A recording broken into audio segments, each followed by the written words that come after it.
never failed you. Point to him again and tell him God will never fail you. Yes, yes, yes. He will never fail you.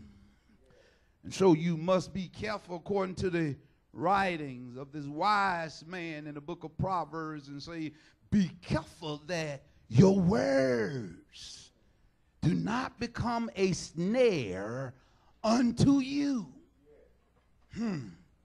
Look at real quickly, if you may, Numbers the 30th chapter, verse 1 and verse 2. I want to show us some things concerning a vow. It said, then Moses spoke to the head of the tribe concerning the children of Israel, saying, this is the thing which the Lord has commanded. Verse 2.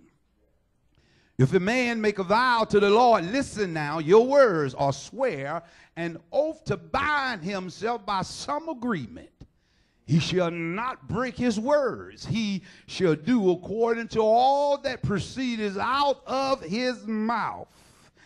Church, let me tell you something. When God was leading the children of Israel out of Egypt through the promised land, God knew that they would make it to the promised land, but situations would not always remain the same. Blessing would not always flow as long as there was somebody that stood in opposition. And I'm not speaking of Pharaoh, because God had dealt with Pharaoh and all of those of the Egyptian, but I'm talking about the enemy himself, the one that warred against our God, the one that declared he shall be like the Most High. God knew as long as we dwelled here on the earth, where Satan himself dwelled, that we're going to be in some sticky situations. We're going to be placed in some things, church, that our back's going to be against the wall, and our shield and our sword, our bow and our arrow will not be able to deliver us. God knew way back then that we're going to have to need some divine intervention. We're going to have to need some celestial help, because nobody can do you like the Lord can. Look at somebody and tell them, nobody can do you like the Lord can. And so he had already reminded Moses to remind them that when you find yourself pressed in some situation, and when the enemy is so busy that your buckle, your sword, your shield, your family, your friends could not deliver you, and you know that your help came from the Lord, that you have to be careful what comes out of your mouth.